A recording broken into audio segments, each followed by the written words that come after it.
குறிப்பாக சொல்லப்போனால் மிகவும் சொன்னால் நமது அரசாங்கமானது மக்கள் பணத்தை வீணடிப்பதில்லை. மக்களுடைய பணத்தை வீணடிக்காது சரியான முறையிலே நாட்டை கொண்டு செல்வதற்காக சிறந்தொரு வழிவகையை கொண்ட ஒரு அரசாங்கத்தை உருவாக்கி அந்த அரசாங்கத்தின் ஊடாக நாங்கள் இந்த நாட்டை மிகவும் சிறப்பான முறையிலே கொண்டு செல்வோம் என்பதையும் அதற்கான ஆலாத்தி பூச்செண்டு வளர்ந்த நிகழ்வுடன் அவரை அன்பாக அழைக்கின்றோம். வழங்கி நமது நாட்டினுடைய ஜனாதிபதி போலவே நமது பிரதமரும் மக்களுடைய பணங்களை வீணடிக்காது மிகவும் எளிமையான முறையிலே நாட்டை கொண்டு செல்வதற்காக மிகவும் அயராது பாடுபட்டுக் கொண்டிருக்கின்றார்.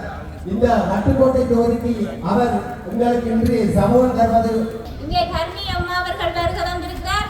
எல்லாருக்கும் நல்ல சந்தோஷமா இருக்குதுன்னு கடந்த காலத்துல நாங்கள் எந்த ஒரு அரசியல்வாதிகளையும் இப்படி மக்களோடு மக்களா கிட்ட நின்று சந்திச்சிருக்க மாட்டோம். அப்படி இல்லைன்னா நாங்கள் போனில டிவியில தான் பார்த்திருக்கோம்.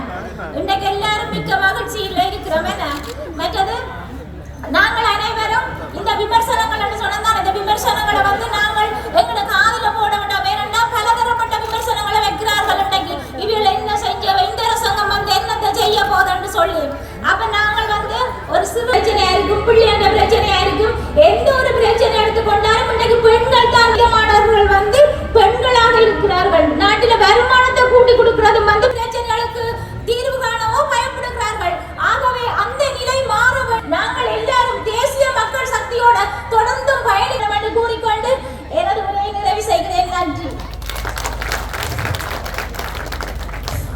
கடந்த கால செல்வதற்காக அந்த லஞ்ச ஊழலற்ற ஒரு அழகான ஒரு பூமியாக மாற்றுவதற்கு அனைவரும் அந்த வகையிலே நமது வண்டிரா உறுப்பினர்களுக்கு நன்றியை தெரிவிக்க அமைச்சர் ராமலிங்கம் சந்திரசேகர் அவர்களை அன்போடு அழைக்கின்றோம்.